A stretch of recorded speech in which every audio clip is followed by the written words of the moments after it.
gentlemen, this is the main event of the evening. And now,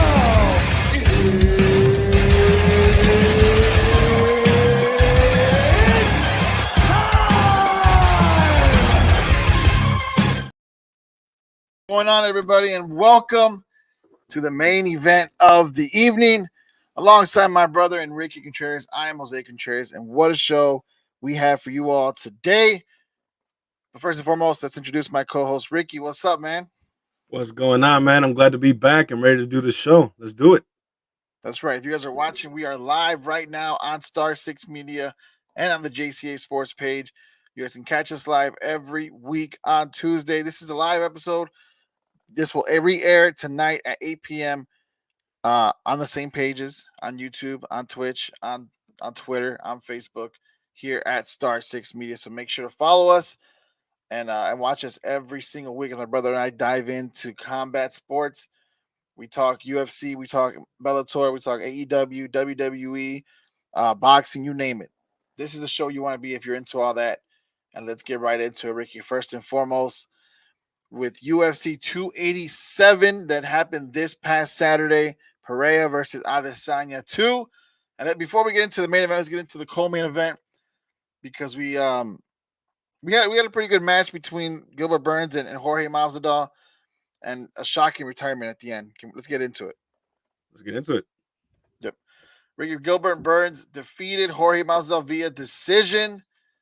I think you and I both saw it going this way. We both knew Burns was going to come out the winner. Right. But Masvidal has been on a losing streak. He hasn't looked the same. Since this losing streak has started, Right. and afterwards, man, he went out and he retired. It's been a hell of a career for Masvidal. But before we even get into that, what did you see in this fight between these two guys? There was some respect going into the first round. Neither guy was not willing to engage right away. There was a respect for both guys' stand up and both guys' power. But in the end, it's just like it's the same thing with Masvidal. He hasn't really got the wrestling down pat. And as soon as Gilbert Burns was able to take him down, he held him down there for a while. And for anybody that does jujitsu and wrestling, it is taxing, very, very, very tiring. It saps your energy. So then by the time they got back up, Burns was getting the upper hand in the stand up, and he landed a lot of clean shots. Masvidal had some moments there, but it was really all Gilbert Burns throughout this entire fight. Yeah, no, 100% has been all Gilbert Burns. But again, it's one of those matchups you and I both saw. We knew Gilbert Burns was going to come in. We kind of knew he was going to be victorious, and we knew he had a really good chance of dominating this fight. But at the same time, you always got to respect the other fighter and their ability to strike. And Jorge Masvidal has been one of those guys that can strike with anybody. He's been dangerous. He's been lethal. We've seen the knockout power. We've seen the knockout, the highlight reel that he has with knockouts and finishing his opponents. But that just wasn't the case this time around. Why do you think that was? It's again. I think it was because Gilbert Burns again started out as a jiu-jitsu guy. He's also a good wrestler, and the thing about it in mixed martial arts, when you're standing up against a guy who's much better at you in the ground, you get a little hesitant trying to come in and trying to land some of your shots. That we saw that with Masvidal against Covington, and we saw it a little bit here after Gilbert Burns put him down there, held him down there, and by the time Masvidal got up, not only was he tired because it is very tiring, but he was also having to worry about another takedown from Burns. So I think that was what really contributed to not really performing well in this fight. Yeah, Ricky. Right afterwards, Jorge Masvidal went out and retired. Say this was his last fight. He appreciated all the memories that he's had in the UFC, all the knockouts, like the fans. He seemed emotional, as anybody would be after fighting for Right. so long. Were you were you thrown off by this retirement? Were you surprised that he came out and did it, or did you see the writing on the wall before this fight, and even during the fight when he was losing? Right. Yeah, I see the writing was on the wall. He himself said that if he lost this fight, that he was gonna retire because that would be four straight losses in a row. So yeah, and then especially during the fight when he was when he was being held down, I didn't think he had any chance of coming back after that. Yeah. Um and he did it in front of his home crowd. So what I mean, not a bad way to go out, I guess. Saying goodbye to your hometown crowd, but um, you know, this is pretty much, I think on everybody's mind that this was probably going to be it if he lost, because if he had won, I have no doubt that he would have leapfrogged Kobe Covington and got a title shot against Leon Edwards. I was gonna be like, really, but then now that I think about it, I was like, yeah, he's one of those guys that suffers from Dana White privilege. So yeah, 100%, I Yeah, agree with that. I agree with that for sure. Um, but yeah, Ricky. I mean, thinking about just sticking with that real quick. What does that yeah, What does that mean to you? Seeing Jorge Masvidal and his incredible career, because he has had an incredible career. Um, right, definitely, one a highlight reel. That yeah, flying knee that he did to Ben Askren is going to be forever one of the greatest knockouts of all time. But when you look back on yeah. Jorge Masvidal's career, what does that mean to you? I look at a guy. Look, he said it in many stories. Stories that he's told about his upbringing. His father came from Cuba during that whole Castro reign over there. Came over here, and Masvidal even said that at one point he was living in his car. He was dirt poor. He was fighting in Kimbo Slice's backyard during those street fights, and that was when he got to be known. He fighting in the YouTube fights, and then he came into mixed martial arts. And I will say this, man, he grinded. I mean, if you look at his past fights in the UFC, this dude used to fight three times a year. The dude was absolutely grinding to try to become a big star, to try to become champion. It wasn't Yeah, until 2019. 2019 was his year. 2019 was the year that he became a big star, that he became a millionaire after knocking out Ben Askren with the fastest knockout in UFC history, still to this day. And I don't think it'll ever be beat. 5 seconds. It was only 5 seconds because the referee didn't make it in time. Otherwise, it probably would have been like 2 or 3 seconds. You right. know what I'm saying? So, yeah, that flying knee changed his life for sure. Um, financially and and professionally in the sport. He knocked out Darren Till that year. Then he knocked out Ben Askren with the knee, and then he beat Nate Diaz in a fight that made a lot of money for the UFC at the time. Yep. And and then if you look, so you look at that, and then after he got paid, I think he lost the hunger to fight, in my opinion. Like, yeah, after he got paid, he became a millionaire. He became a made man. When he fought Kamaru Usman the first time, he got paid a lot of money. And that was in 2020. He only fought once that year. And then the following year, 2021, fought Usman again, gets knocked out. That was the only time he fought that year. And then look at 2022, fights Kobe Covington. That's the only time he fought that year, and he lost. So you see the decline from 2019. I think that was his peak. 2019 was his peak. That was when he became a made guy. And then after that, after he got paid, I think he lost the hunger to fight. He has other business ventures now. He has a promotion, Game Bred Boxing, and I think bare knuckle fighting or MMA. So he's doing pretty good for himself, man. He secured the bag, and Yep. he's taking care of it now. He's taking care of his family. So um, if anything, he did very well for himself. He became a big star, and he's made a lot of money now. So that's how I Yeah. see it. You guys are watching the main event brought to you by Star Six Media here on Star Six Media. Get into the comments. We have Eric. What's up, Eric? Said, what up, fellas? What's So up, he's Eric? missing champion soccer to watch us. We really appreciate that, man. Hey, look, we're better than soccer. All right. The sports that we're talking about are better than soccer. Okay. So I appreciate it, but don't think that you're doing something special. Okay. You're welcome. No, I'm just playing. We appreciate you, Eric. Appreciate you watching. If you guys want to hop on, you definitely can. I'll drop the link in a bit. He says lies. I'll drop the link in a bit. You guys want to hop on? We're going to talk. We have a lot of wrestling to get to. As of right now, we're talking UFC 287.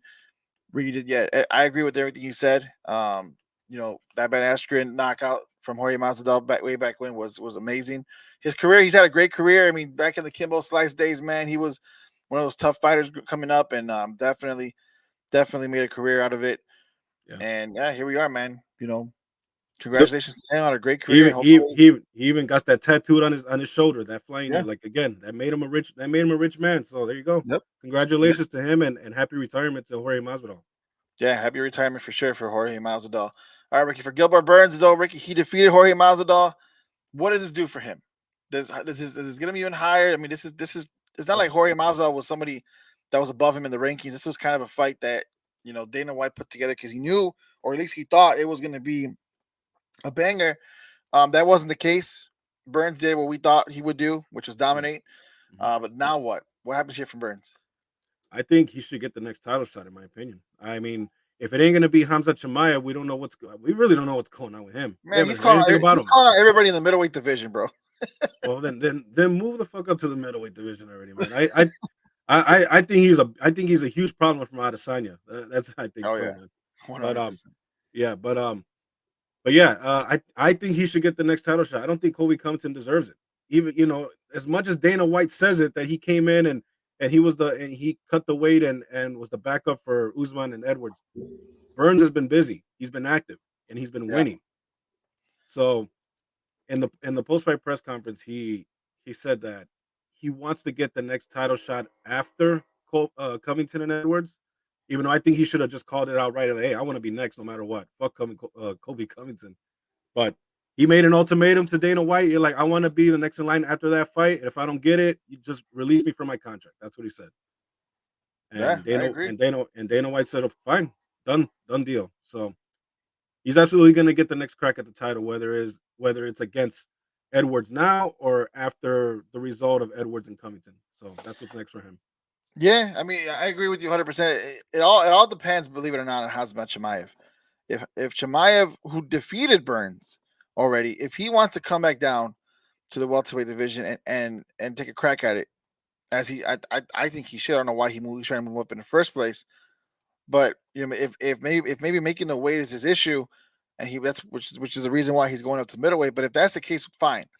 But I believe he should be the one that deserves a title shot. I really Yeah, wanted to see him versus Kamaru Usman.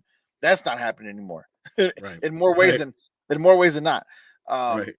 so I would love to see a fight between him and Adesanya. Not saying Leon Edwards isn't a great matchup. I think that'd be awesome to fight to see too. But Yeah, yeah, Burns definitely 100% gets the next title shot after Covington. I agree with you. He should get it before Covington, or at least have Burns versus Covington to see who gets that title shot. Why yeah. that Even why that that is the case, but Dana White's in charge, and privilege. he has some Vince McMahon tendencies in him. Oh yeah, yeah, yeah. And then now the news of the merger. It just it Right, just right. right. That's what I'm Him and saying. Vince McMahon are alike in many ways. Yeah, very, very, very much alike in many, many ways. All right, Ricky, let's get into the main event of UFC 287. Alex Pereira versus Israel Adesanya. This is literally what their fourth fight total. Fourth fight overall, yeah.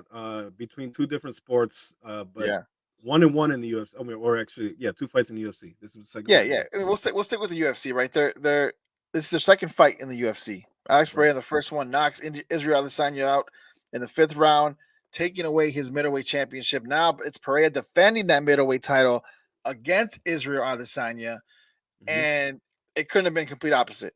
It did not go 5 rounds. It went two, and Israel Adesanya was victorious. Ricky, he knocked out Alex Pereira in Cold. look, the first punch that really rocked him. That second punch didn't even look like like there was any power to it, but you just know there was because Adesanya just has that strength. Yeah, and then he got him right in the temple, right on the button, right on the button. He got him right there. That with that second punch that put him completely out. Yeah, So literally, it was literally right in the button because I'm telling you, it didn't look as if there was any power to it. It just looked like he just tapped him, but like you said, right on the button, and that was it. And it's like it was like a factory reset. Everything that that Pereira had just shut down. His whole yeah, mental system, nervous system, it all just went collapse, and he everything. fell. He was out, Ricky. This man was out. Like he wasn't moving. Looked like he wasn't breathing. Eyes were open. It was a scary sight. But for Adesanya, a very emotional win because this is a guy. Like I said, this is their fourth fight, Yeah, second in the UFC. But Israel Adesanya lost every single fight they had against each other and and lost decisively. Well, at least maybe two of them he was knocked out. So yeah, he had revenge on his mind, and revenge is what he got. What did you see in this fight, man? Because wow, man. First of all, um, What I saw here in this fight was kind of the opposite of the first. You know, Yeah. like in the first UFC fight, Adesanya was winning that entire fight up until the fifth round.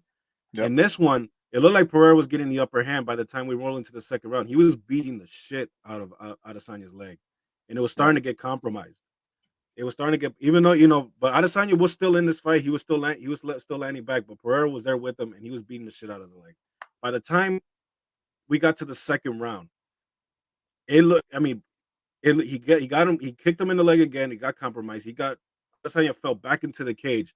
And once I saw that, I thought, oh, here we go. It's over. I literally thought on the spot, it's over. And Pereira's gonna land that left hook, and it's gonna be done. That's not what happened. Adesanya defended well against the cage, landed a 1-2, the same combination. If you think of look, the same combination that he landed in the first round of the first fight. You got to look back at it. Remember in the Yeah. first round of the I first see. fight where he tagged him Yep. and almost knocked him out in the first round? Yep. I seen that. I seen the clips of It it. was Like it was literally overhand. The overhand right is what he threw. yeah. The overhand right. The same exact combination right there. But Yep. this time he got him. He stunned him again, but then he went back to it again, landed that punch right on the button right there on the temple and put him out. Landed a hammer fist on the at the bottom, and then that was it. That celebration that he did with the bow and arrow, man, just awesome shit to see, man. But you can see the emotion that he had, like that he just really wanted to beat this guy. Everybody thought this guy had his number.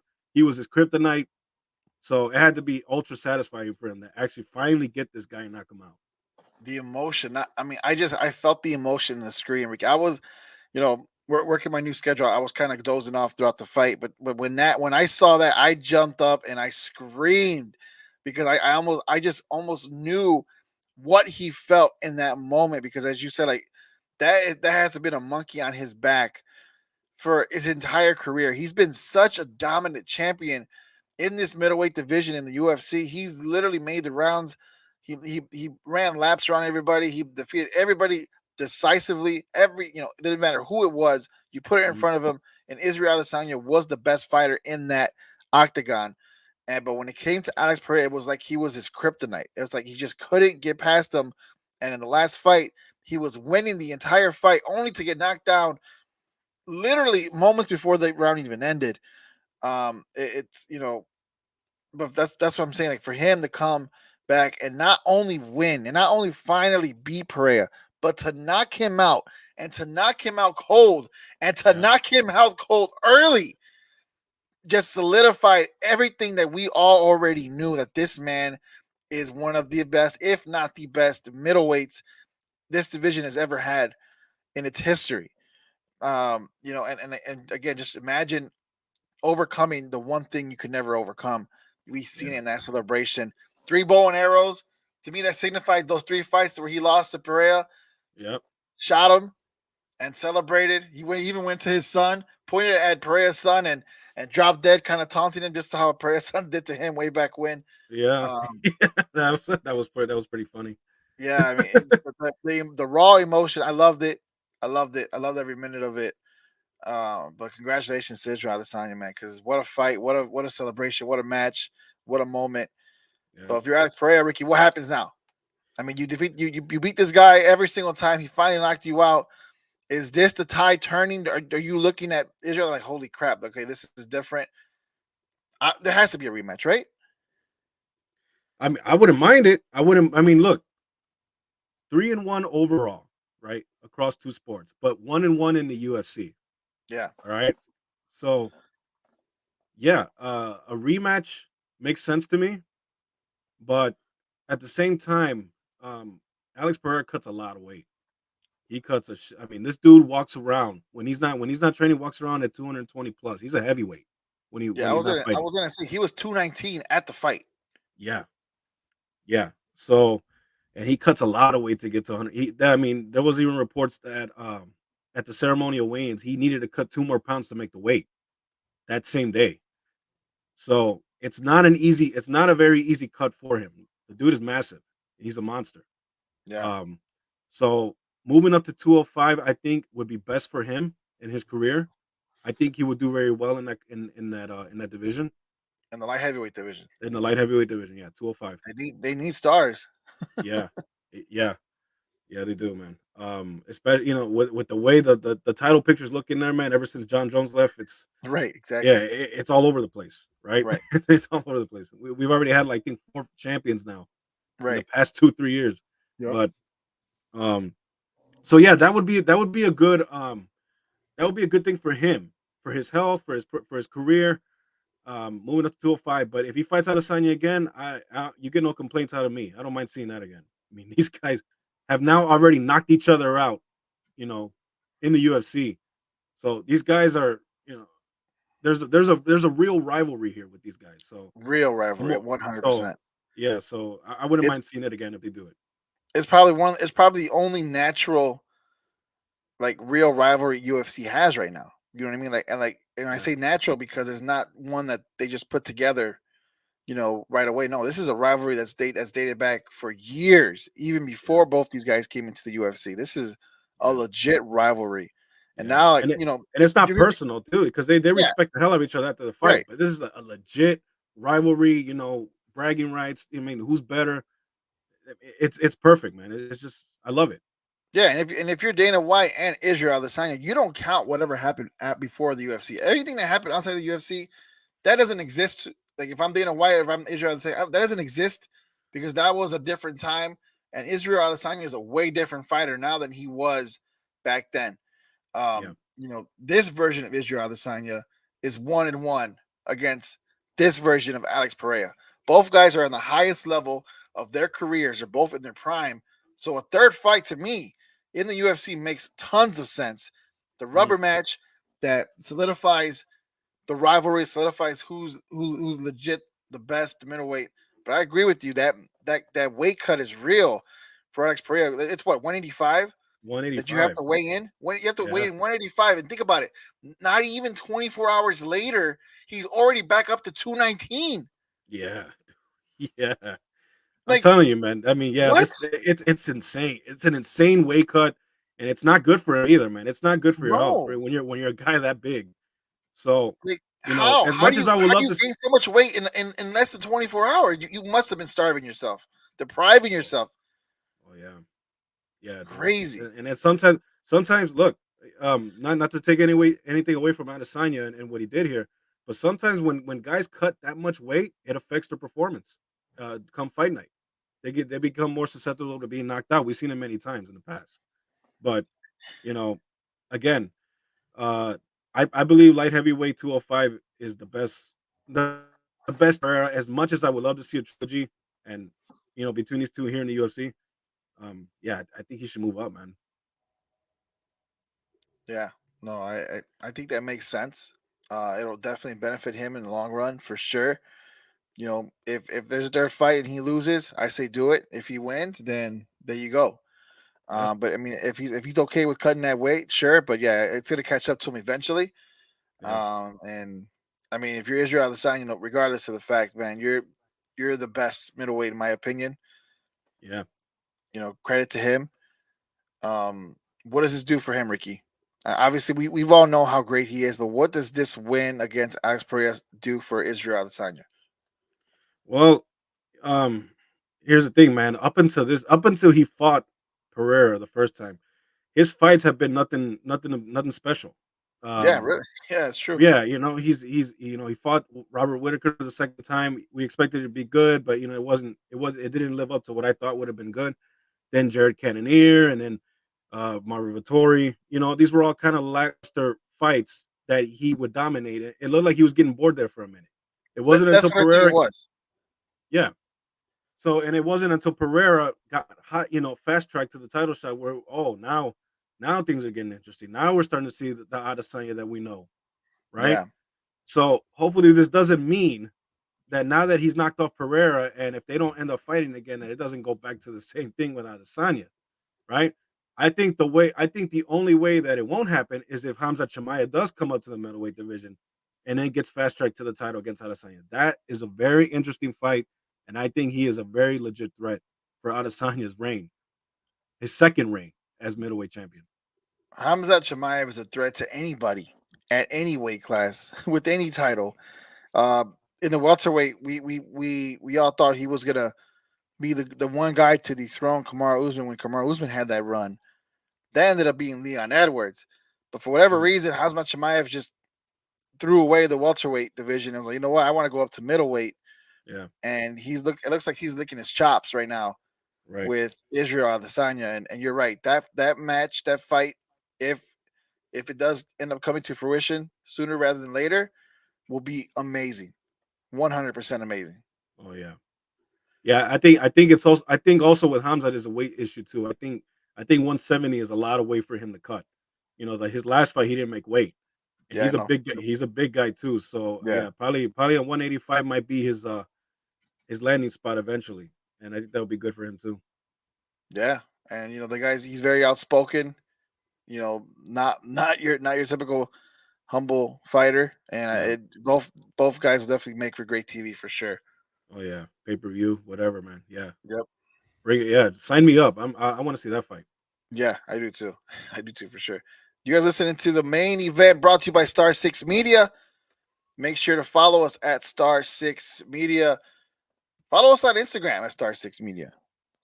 That's where we will post all our show content. You'll see other content from all our other shows, JCA Sports Podcast, Only Football, um, Slot Shot, EAFP, you name it.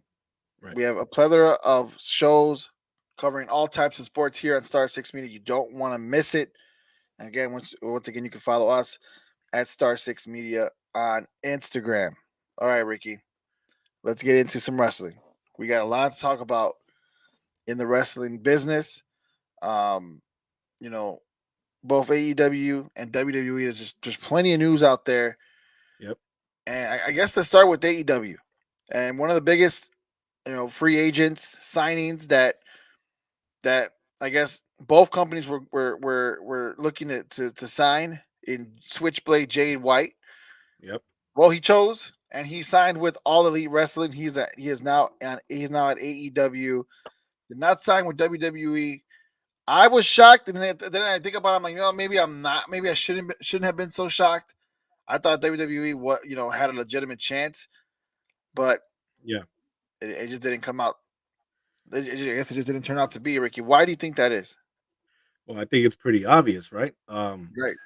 I think I'm with you. I thought WWE had a real shot at getting him, and I almost thought he was going to go over there. Yeah. Even though he had a lot of his friends in AEW that he would have easily been able to walk right in. But with all the news coming out about Vince McMahon being back and creative with WWE and the Endeavor deal merging WWE and C that also allows Vince McMahon to be part of creative or part of the company or with the day to day or whatever. I think that might have I don't know, maybe word got back to we don't know. We don't know for exactly if Switchblade had already put the deal with it within AEW before WrestleMania or whatever, or he probably would have got tipped off and say, "Hey, don't come over here or don't go over there. Your man's back in power. You're better off coming to AEW."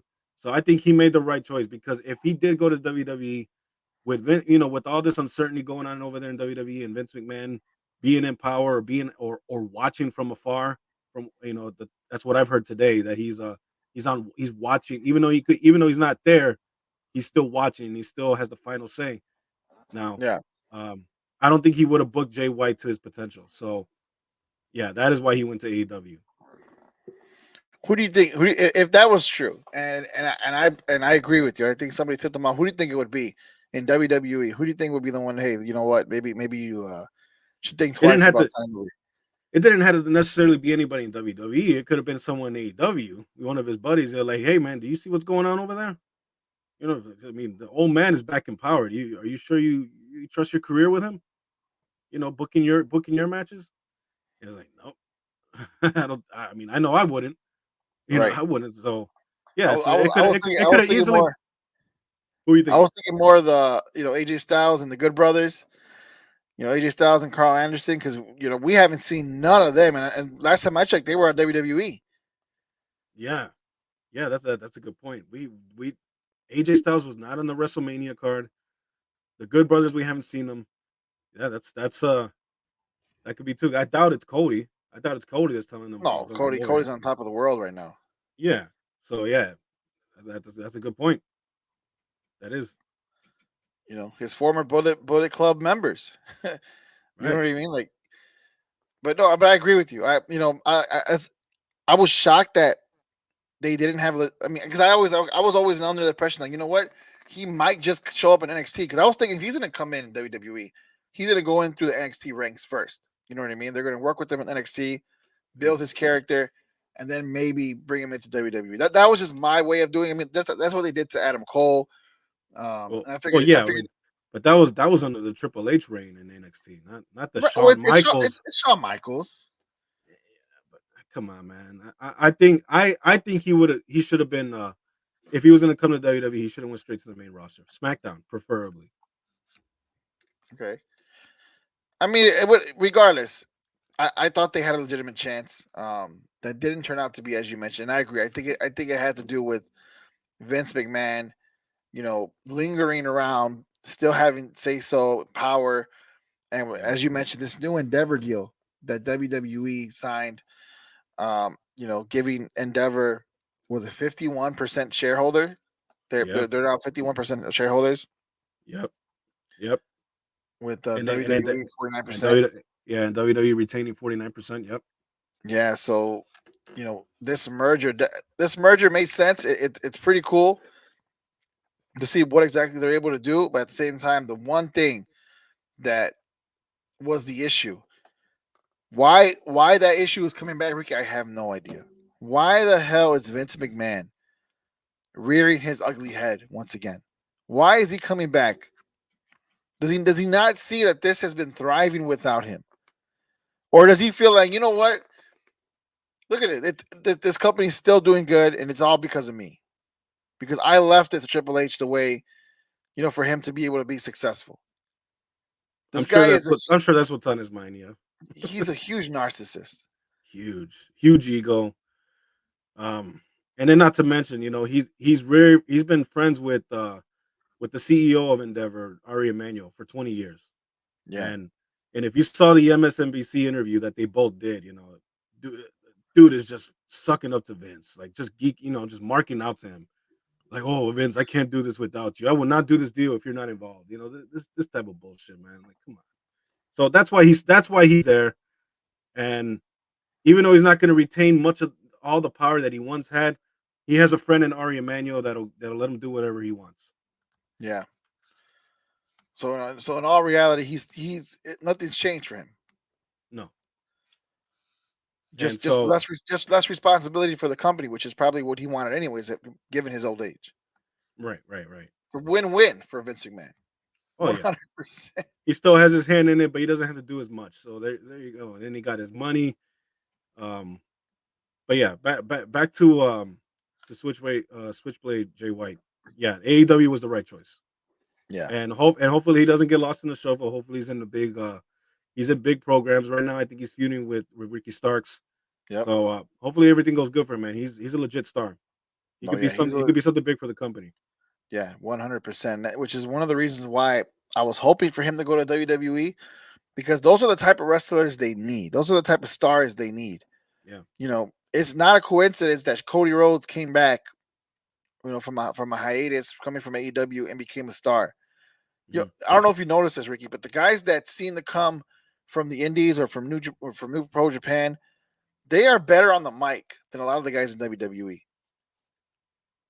Yeah. And I don't know if it's because they're giving, freedom creatively to say what they want or practice what they say, and or they That's do more exactly of it. it. That's You know, exactly it. but they, like Cody, like, say what you want about Cody Rhodes. On the mic, the guy's flawless. He is so good. He's good on the mic, but he takes too long to get to the point in my for my taste. He tells a story. It's poetic when it comes to Cody. Right. That's why I appreciate it. I appreciate because, but you get the same from guys like Samoa Joe. You get the same from guys like MJF. Yeah. And these are guys, like I said, who aren't homegrown from WWE. No, they all You know, came from the indies. yeah. So So yeah, that's exactly what it is. It's because of that. They're given a lot more leeway, a lot more freedom. It's like they're like they are their product and they're selling their product, yeah, right? So you gotta and then they're being themselves turned all the way up to 10. That is exactly what it is. In Yep. WWE, the system that's there now, you're not allowed to be that.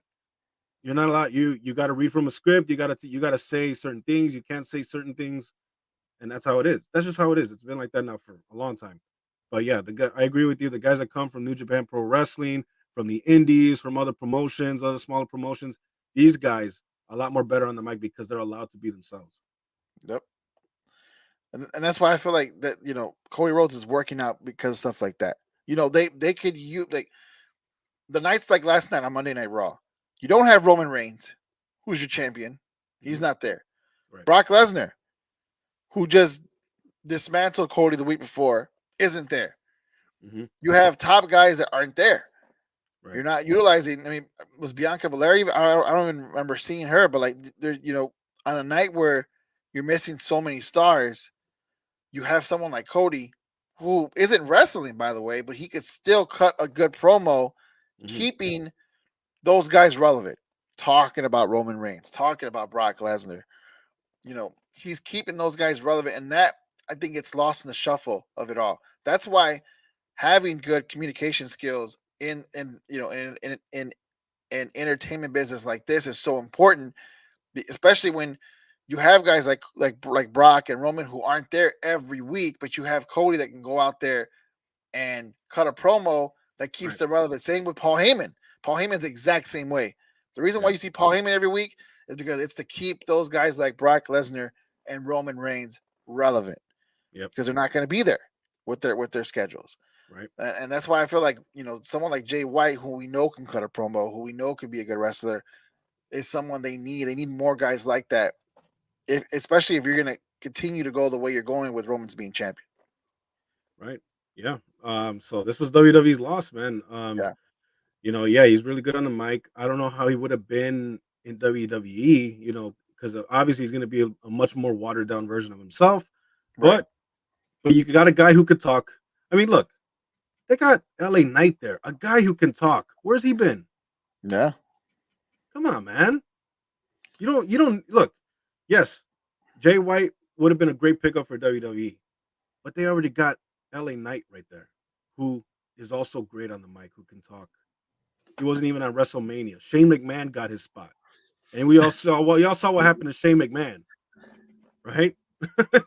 So, I mean, that's why I have no faith in this company. If they would have brought it, if Jay White would have decided to go over there, look what they're doing with LA Knight, man. They got gold in LA Knight. This guy could be a they star do. now, and Yep. we barely see him. He's a much older wrestler too. He's in his late Yeah, 30s, early 40s. yeah, that's what I'm saying. Right now, he could be a star. Right now is where you gotta come on, like this guy has it. Make him a star now. He's obviously not your future, but he's your now, like right Yeah. now. Make him a star now. You know. You're right. He could be someone like JBL who, you know, for a while was just kind of lost in the shuffle, but once he hit. And once he was over, that was it. He was a Yeah. huge heel. You have like you said it perfectly. You have Golden LA Knight. He could be one of your biggest heels today.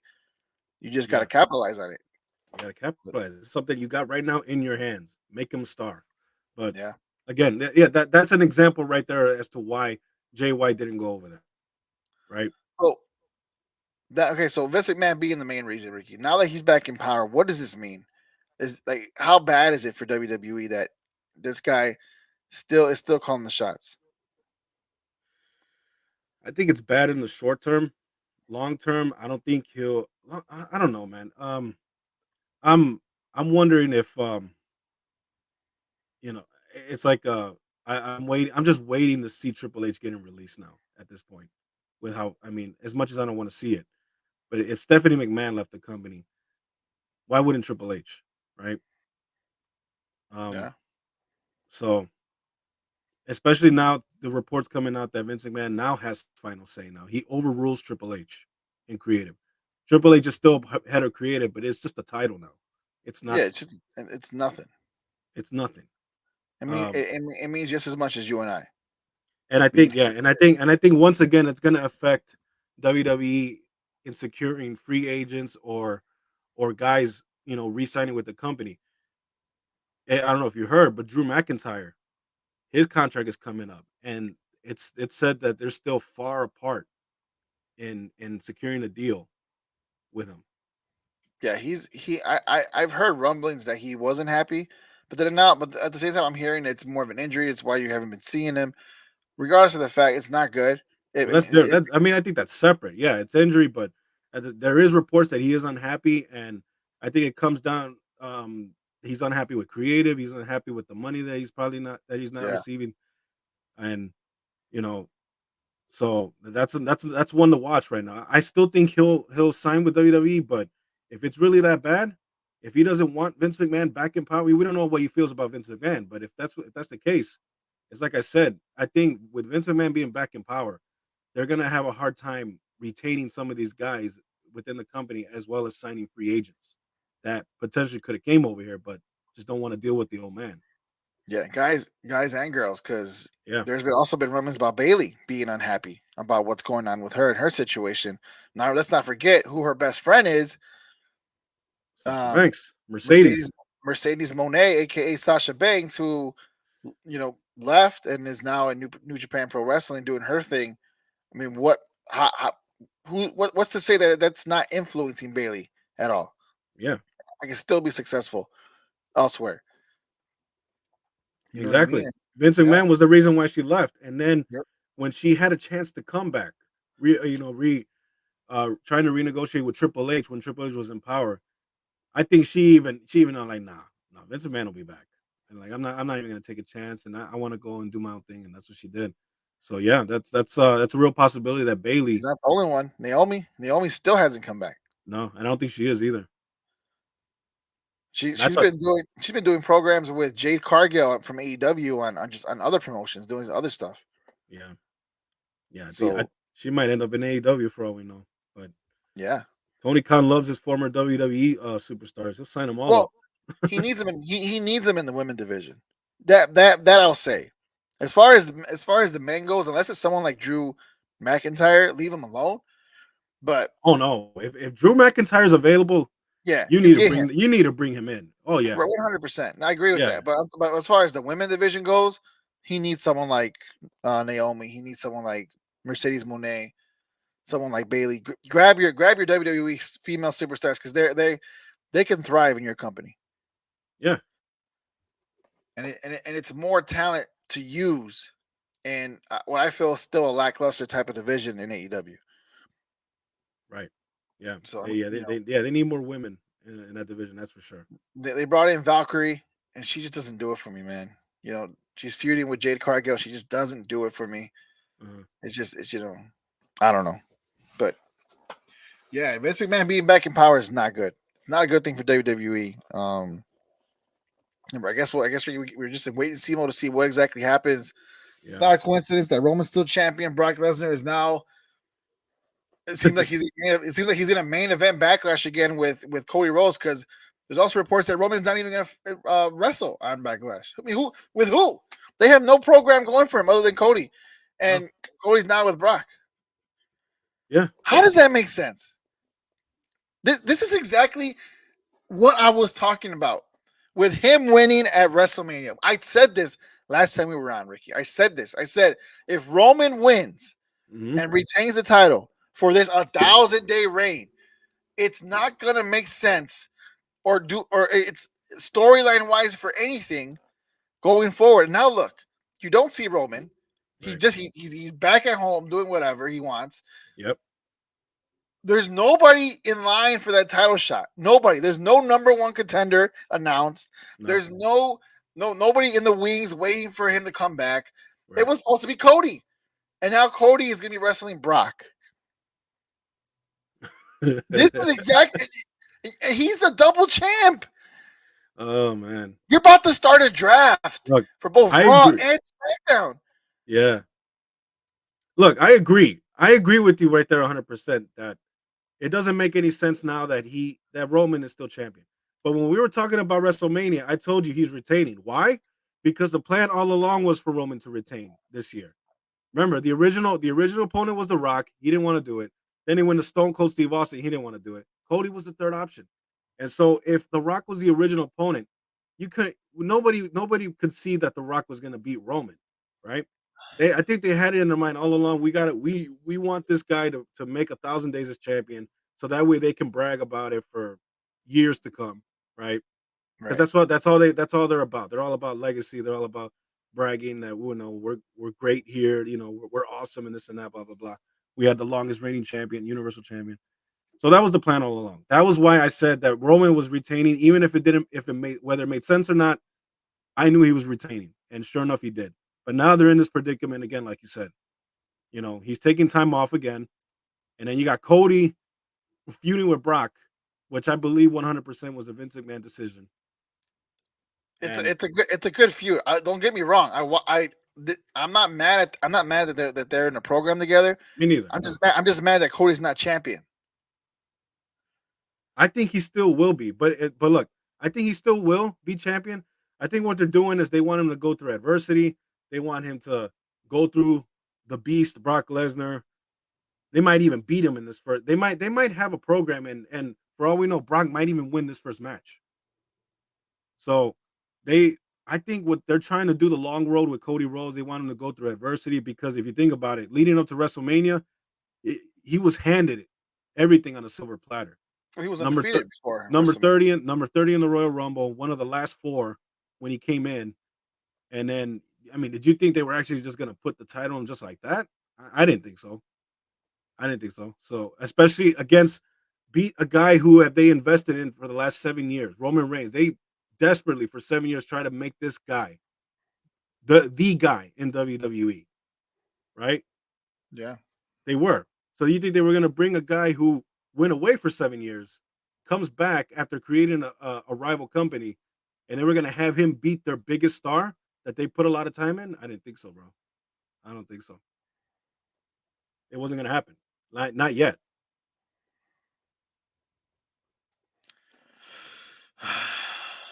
Okay, well, go. I agree. You And make good points. it makes sense. It makes Yeah, it sense. does. It Just does. wipe the stardust out of your eyes and open Good your pun. eyes, Good pun. and it makes sense.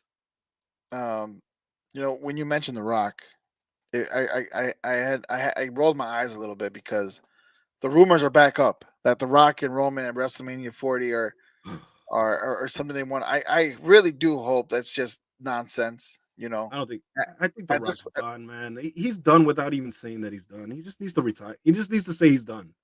Come on, yeah, Rock. it's I really do hope Roman doesn't go all the way up to WrestleMania 40 as a champion. If that happens, I have a feeling WWE is going to lose a lot of fans. I mean, like, it's funny right now. Like if you go on TikTok, you see a lot of different TikToks: Roman versus Jesus, Roman versus Thanos, Roman versus Mhm. Optimus Prime, Roman versus Goku, Vegeta, and Broly, and he still He comes beats out him the up. winner. He Nobody beats can him up. beat this guy. Yeah. It's funny. It's funny stuff. I'm not gonna lie. I enjoy watching it, but it's funny now until it gets tiresome. Who else are you going to throw at him just for him to beat? And why? Why do that when he's at the tail end of his career? Sort of. Sort of. I wouldn't say he's at the tail end, but yeah, he's He's close. not gonna He's close to he's it. He's not gonna close to pick the up tail end. yeah, but he's not gonna pick up a full time schedule ever again. No, he's not.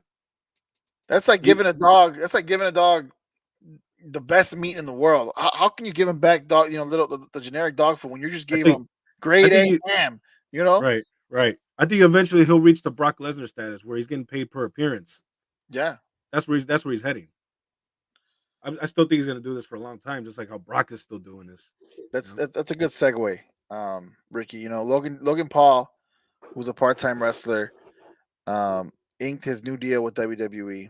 Roman Mhm. Reigns, who's a part-time wrestler, Brock Lesnar is a part-time wrestler, but these guys are being heavily featured in one of the big and in the biggest spots, on the biggest pay-per-views, with the biggest matches. I have a question, which is this good or bad for wrestling? Mhm. Before we do that, um, let's get into let me show you a couple of videos from what people think about part-time wrestling. Specifically, I'm gonna bring up Roman Reigns here. Right. This is Roman Reigns. He was on Bleacher. I think it was Bleacher Report, and he talked about him being part time in WWE. Right.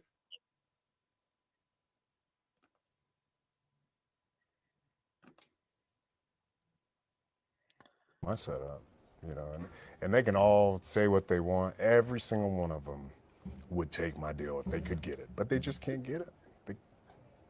They'll get a big fat no, and there's nothing they can do about it.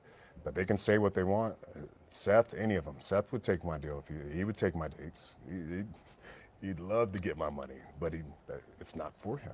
It's the tribal chief setup. That's just the way it is. Do you feel a lot of that jealousy? No. For lack of a better word? No. I mean, I don't make myself available to it. And it's one of those things that if it was happening, I would hear about it. Well, see, basically goes on and says if it was happening, he would hear about it, but it doesn't. He doesn't hear it. And he said if it did come up to him, he would invite it to his face, but it just won't come. That being said, with Roman, we just talked about it, Ricky. Again, nowhere to be found. Not going to be wrestling on Backlash. Yep. Is this schedule that he has good for wrestling? Is it good for WWE right now? I think it's good just for him. That's good for him. And he's not telling no lies here, man. No, there's no lies detected here. You don't think Seth Rollins would take that deal? You don't think Cody Rhodes would take that? Dude, come on. Everybody was saying the same thing about Brock, right? Everybody was complaining about Brock's schedule. And like and at that time, Roman was full time. He was working, he was there every week. Yep. Every week. And now he's reached where Brock is. CM Punk used to complain about this when The Rock would come in and take his spot against John Cena. Now look at CM Punk. I'm sure. I mean, being in AEW is like a part-time schedule, but you think he would want to come back to WWE? Working full time? No. Not at his age. Not with his with his body being broken and all that, and the the big star status that he has now. So. No lies detected here. As far as is it good for WWE? I would say 50-50. The reason I say that is because when you have someone like Roman Reigns who's not there every week, when he does show up, it's special. Yeah. It's a big deal. That's the whole reason why Brock Lesnar, even still now, is a big deal when he shows up. Everybody's excited to see Brock Lesnar. Everybody wants to tune in to see Brock Lesnar when he shows up. Same thing with Roman Reigns. But when you see guys every week, you get tired. They just become another guy on the roster and in the pecking order, and you're just like, it's Seth Rollins, whatever. We saw him last week. But then Roman Reigns sounds like, hey, the Tribal Chief's coming. I want to see what he's gonna do, what he's gonna say, or what Brock's gonna do even better. So it's good and bad. That's a good point. What about Logan Paul, Ricky? Now that he inks his new deal. Another guy on the roster who's not there every week, not there selling the shows every week, but when he does show up, it's to promote the big pay-per-views, it's to have the big matches at the big pay-per-views, and and don't get me wrong, the man does what he has to do. He sells himself in the match, and the performance he puts on is always 5-star. He's great. I want to ask, is him signing a new deal good for WWE? Being that he's an influencer, being that he's just a celebrity, who basically takes up time and spots from the wrestlers who are there full time. And before you answer that, here I want to bring this video up of Becky Lynch. This was heard during WrestleMania week, interviewing with E! News about the Miz, not the Miz. I'm sorry, about Logan Paul. The Miz. The Miz. I have to know, were you ever a Logan Paul fan before he became the wrestler Logan Paul? God, no. No. I didn't know who these Paul brothers were until they started doing boxing, and I was like, why do people love these people? So I want to know, what is your take on influencers becoming wrestlers? I don't love it. You don't love it? I don't love it. I mean, what's he doing? 2-3 matches a year? Mm-hmm. Yeah. Yeah. No, I work 52 weeks a year. I take my baby on the road. You've traveled with your child. You know how troubling that is. You know the effort that takes to do that 52 weeks a year, because I love this and because we have to make the towns. So it's 1,000 fans come to see us every single week, 3, 4, 5 times a week. We make the towns. We do that. And to come in and just get the big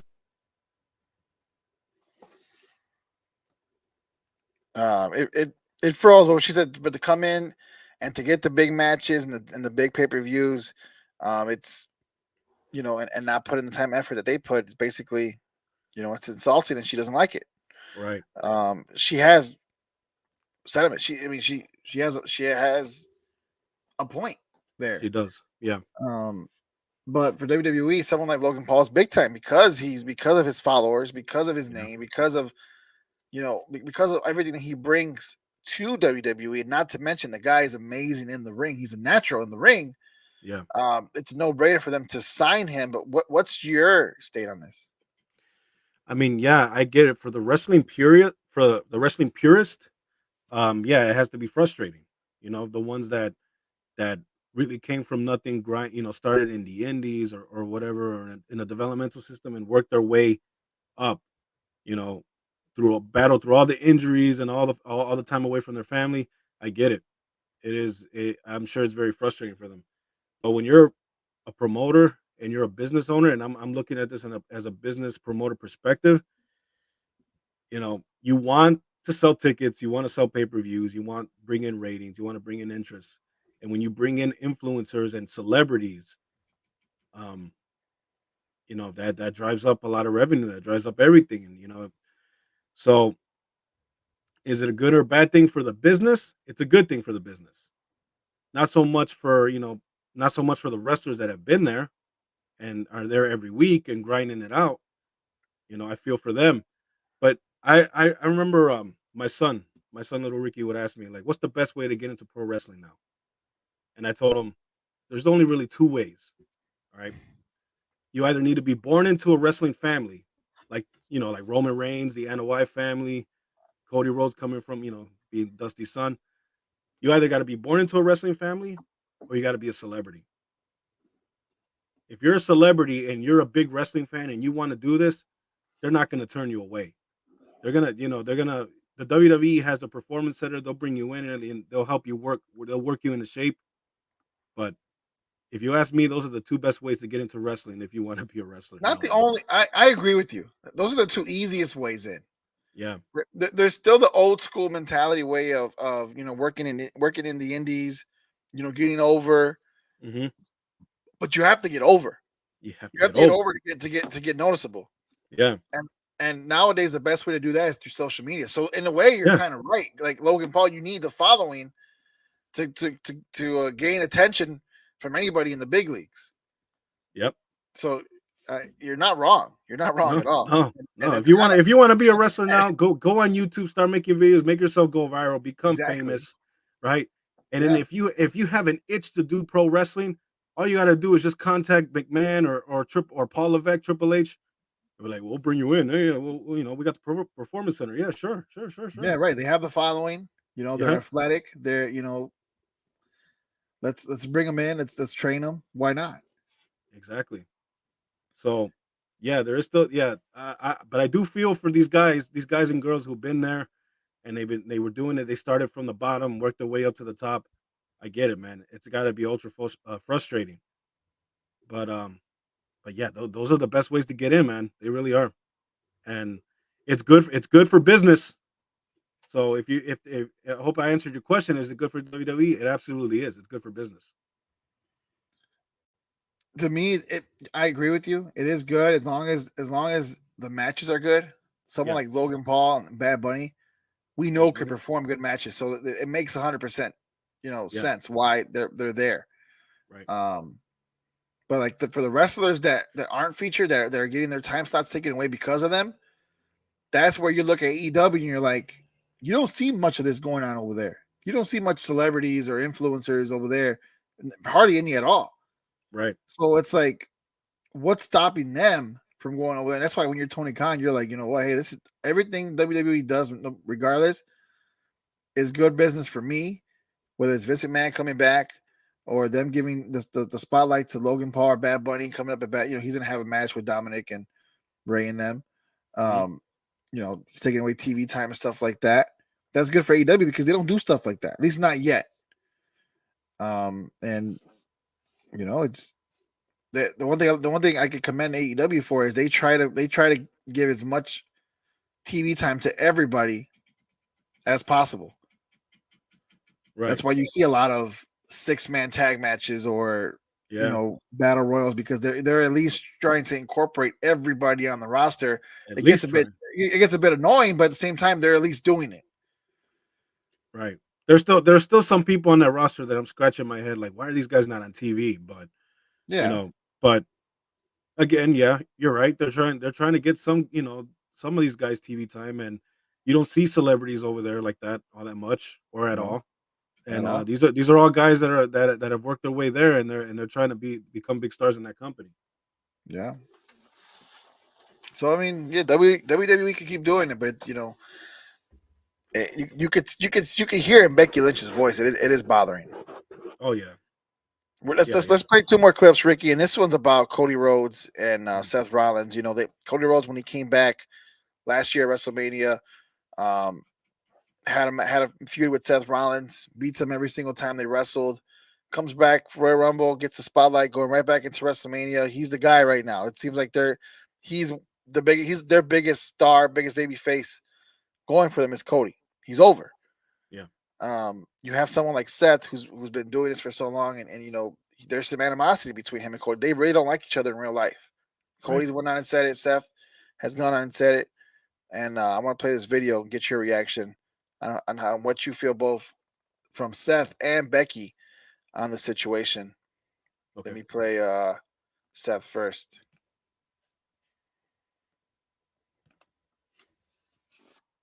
With Cody, I can't get into too many details on that. Bottom line is, I feel, based on my body of work and what I've contributed to this company over the course of the last decade, really, I should be in that position, right? I'm the one who has held it down while he drifted off and went and did his own thing. Respect to him for that. Great. He drifted off, did his own thing. I'm the one who held it down. When everybody got hurt or did something else, or went off or took part-time schedules or wanted to do less and ask for more or wanted to go somewhere else because they weren't happy. You don't think there's been plenty of times when I haven't been happy or plenty of times when I haven't felt like I've been on the short end of the stick? There's tons of stories I could tell about that, but I don't. I keep it to myself. I put my head down. I work hard. Vouch for this company. I vouch for this place. I feel like what he's getting is not, I'm just not entirely comfortable with it. And I don't know any other way to put it than that. And I think that just creates some natural friction between the two of us. And so, He goes on and says, when tempers flare, but he's just not comfortable with Cody getting that position that should be his. Right. I mean, a lot to unpack there. When guys like, he didn't want to name names, but when guys like Roman takes part-time schedules, Brock takes part-time schedules, when guys like Moxley, who goes on and leaves when they're not happy in the company, Seth is basically saying, hey, look, I've been here every single week, every time. I haven't taken any breaks, haven't complained. I shut up, I come to work, and I do my thing. Yep. And there's jealousy there. There's definitely jealousy there. The fact that he's not in the spotlight, he's not in that position Cody is in. Right. I guess the question is, does he have a point? But real quick, let's hear from Becky Lynch on it before I get your reaction, just so that way we're not his wife. Yeah, right. Yeah, from his wife, but she makes a good point as well. She does make a good point as well. So let's hear from Becky Lynch, his wife, on the same question. Becky Lynch. Main event of WrestleMania. It's gonna be big. I don't know that Cody's ready for it yet. Says a lot. I don't know that Cody's ready for it yet.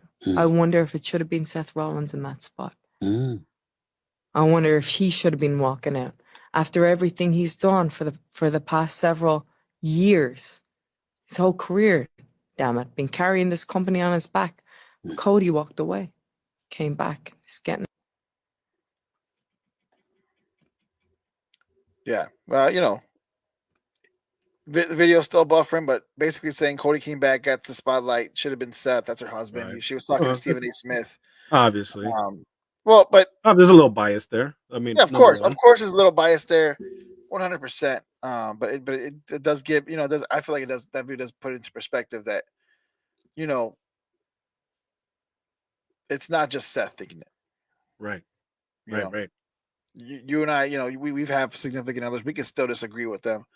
Becky doesn't. Right. Her opinion is definitely well perceived, but but again, yeah, going back to the question itself, hmm was Cody ready for the main event of WrestleMania? I've Was always he forced, go or ahead, go ahead. or or did Seth, or did you think someone like Seth deserved that position? I've always said Cody wasn't ready for this position. I've said it. You've heard me say it. Yeah, I didn't think he was ready yet, but I understand why they put him in that position because you know they were bringing a guy who came from the other company. It was a big win for WWE to secure the guy who helped create the competition, and that yeah, they actually lured him back over here. I mean that was a big win for WWE, huge. yeah, So they obviously wanted to put him in the spot. They also wanted to show everybody on that roster that you can get over when you come over here. Blah blah blah, this and that. So I agree with Becky. I don't think he was ready. I think he needed to go through some type of adversity before getting to that title shot. And it looks like that's what they're going to. They're going to now before he actually wins the title. So that looks like what it's going on now. What's going on right now? Seth Rollins, yeah, I do believe he should have been in some sort of prime spot in WrestleMania because he has been there. He has been working hard. He is one of the most over guys in that company. Every time he comes out, everybody's singing along to his song, his entrance music. The dude is over, and he absolutely deserved a much bigger spot in the card than against Logan Paul. In my opinion, Logan Paul's great in the ring, but I think Seth Rollins deserves better. yeah. I mean, it was a good match. I'm glad they had Seth win it, but again, it's like, where do you go now? Where does he go from there now? In my opinion, this is why I said Cody should have won at Mania, because then you can have Seth go for that title. Then he's put in the main event picture. Whether he wins or loses, he's at least in that position that Cody was in, going for the title. hmm Week in, week out, main event, big time draw kind of guy. And Yeah, now what? Now he just waits to see what they're going to do. And he wasn't. I didn't see him on Raw last night. The Raw after WrestleMania, the watered down Raw after WrestleMania, which nothing happened, yeah, just came out. Just came out for the crowd to sing his song, and it wasn't even as electric as it should have been. no, So no. it's like, what do you do with Seth Rollins now? Who do you feud with? Austin Theory again for the U.S. title? Makes no sense. No, it doesn't. Or you could have even put him in the spot against Roman. He could have beat Roman, and then Cody beats him again. That. Or yeah, I agree. He deserves a much bigger spot in in the pecking order. And even though I don't think he'll leave. I think he would benefit from leaving. Actually, to be honest, Yeah, Seth Rollins, I do. I he would agree. absolutely benefit from taking a break from WWE and going somewhere and then reinvent himself. Even though I don't think he's going to do it, because look at John Moxley did that. John And Moxley was a right perfect now he's example. one of yeah, John Moxley. He Yeah, he was Dean. you bring Bro, you, it's like I said, Dean Ambrose and John Moxley were two completely different people. dude. You bring Complete. in John Moxley now to WWE, huge difference. He gets that spot Cody's in. You bring in John Moxley back to WWE, Yeah, he's in the main event picture. yeah, The man is night and day, Ricky. The difference between John Moxley and Dean Ambrose, both the same guy, but the difference between the two is night and day. night and day. Crazy. Oh yeah, I agree with you. absolutely. Yeah, I agree with you. I think Seth Rollins leaves, reinvents himself like Moxley did, yeah, and you come back, and I mean, why not? because dude, if you're at the point where you feel like you're underappreciated, even though you say, "Oh, I've been here, I never went nowhere, I'm not asking for part time." Sometimes you need to do that, man. A lot of guys who work a lot of guys who work full time schedules, they always complain about the part timers. They always complain about, oh, they come in, they take my spot, they're never here. But eventually they're all gonna reach the age where they need a part time schedule, and by that point they're gonna be bigger stars, some of Yeah. them. And then when they offer it to you, it's just like what Roman said in the other clip. Are you gonna turn it down? Hell no. You're not gonna turn it down. You're not. It's the circle of life, basically, in Yeah, the in wrestling business. exactly. Yeah. So yeah, I think he would benefit from, stepping away from WWE, going somewhere else, but I don't think he'll do it. But I it agree. would be good for him though. I agree. All right, Ricky, real quick before we end the show, what was your overall thought on WrestleMania? Was it a good card? Where does it rank for you? Did you agree with the matches, the decisions that they made? What Mhm. was your reaction to WrestleMania as a whole?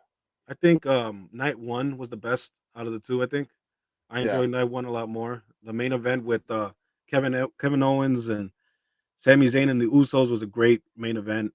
It was exactly what it needed to be. It was great to watch both those guys beat the Usos, end their reign, and become tag team champions for the first time together, Owens and Zayn. So I love that. Um, my favorite match was I love the Rey Mysterio and Dominic, and especially the entrances when Ray came out to Eddie's music. Like, oh man, dude, that hit us all in the fields that for that sure. hit that hit, man. It really hit for me too. It hit us Um, all in the fields, and before we, I mean, can we give love to Dominic, man? Because this guy, I'm not gonna lie. I thought when he first, was when he first arrived on the scene, I was like, I don't see it. They're doing it because of Ray, and his yeah, status in the WWE. No, but he is really taking on his own mantle here. I mean, amazing work from Dominic on the mic, in the ring. Huge, huge heel. He is Ricky. When he comes in, I don't think they're pumping in crowd noise. That's legitimate boos and reaction oh, from the that's crowd. legit. That's That legit. Yeah, that, that kid has it right now. yeah. It's amazing what a heel turn can do for somebody's career. Yeah, If only yeah. they figured that out with Roman, a lot earlier than what they A lot did, right? sooner. A lot Yeah, sooner. Yeah. Amazing what a heel turn can do. But yeah, I agree with you, man. That dude he turned the corner for me. he really Absolutely did. one of the biggest heels in the company now. Yep. And the what else? What else? I'm trying to remember, man. The Gunther match with Sheamus and Drew McIntyre, probably one of my favorite matches of both nights. Oh It yeah, was it hard was just it hitting. was it was just the beat, Oof. yeah, just hard hitting. I mean, just what Rough. you expect. Gunther's Yep. gonna be a big star, man. He is. Gunther, I'm just wait. As soon as I'm just waiting for him to get into the title picture now. I mean, that dude is just great. One of the best things that NXT has built up. Even though he started out as Walter, but you know, Gunther's a big star, man. He's gonna be a big star. His persona is perfect too, because it's like Yeah. he's like a wrestling purist that that like Nazi type of guy. Like this has to be the way type of thing, but it's so good. He's Yeah, like yeah, yeah. he hasn't even scratched the surface yet. When I think when the fans, when they start to really see what he's capable of, oh my god, yeah, people are gonna be in love with him for sure. Yeah. But yeah, other than that, what else? The main event with Roman and Cody, it's what I expected. The only thing I would probably change is, I mean, come on, man. Roman, I know he's a heel, but all this constant interferences in his matches, like what? This dude can't win a match on his own. You know what I mean? Yeah, yeah. I feel like they did that to protect Cody. Yeah. That's why I really feel Cody is someone they look at as a top guy because he's already making one of the top three guys he was getting paid in the company. His merchandise sales is one of the top three guys in the company. I mean, they're saying that everything about him right now is main event star type of level. So Yeah. that's why I feel like they're protecting him.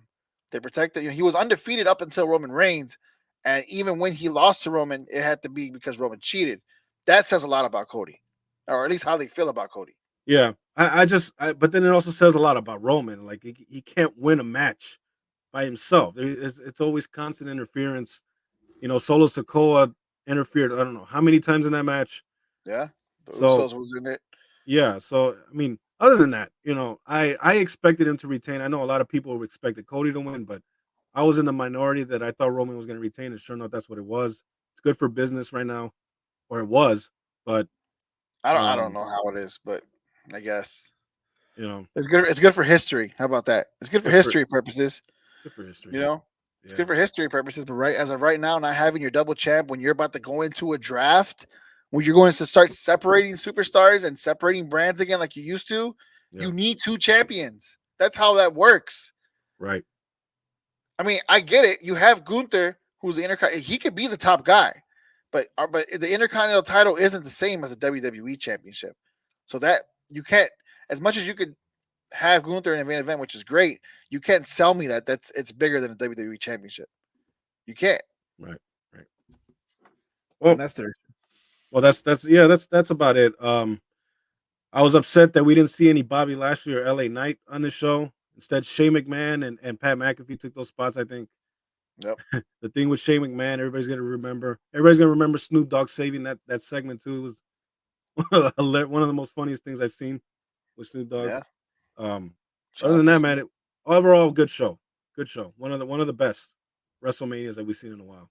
Yeah, I agree. It was great. It was fun to watch. A lot of good matches. It sets up what goes on later on this year, and I'm curious to see what's going to happen. So, WWE still has my heart, still has my eyes. I'm watching it week in, week out. So let's see where they take us here. Yeah. But that is the main event here, brought to you by Star 6 Media. Huge thank you to my brother Enrique Contreras for hopping on every week as always, and thank you all for watching. This will air once again tonight at 8 p.m. If you're watching at 8 p.m., thank you for watching. We really appreciate you guys. But Ricky, before we leave, anything you want to say to the folks at home?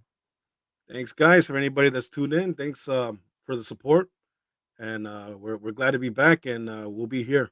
We'll be here every week, man. We'll be here consistently every week, even if we got to record earlier. We'll be on live earlier, and then we'll have it at 8 p.m. every Tuesday for you guys here on Star 6 Media. For Enrique Contreras, I'm Jose Contreras. Thank you guys once again for watching the main event podcast. Thanks, and we'll see you guys next week. Peace. Ladies and gentlemen, this is the main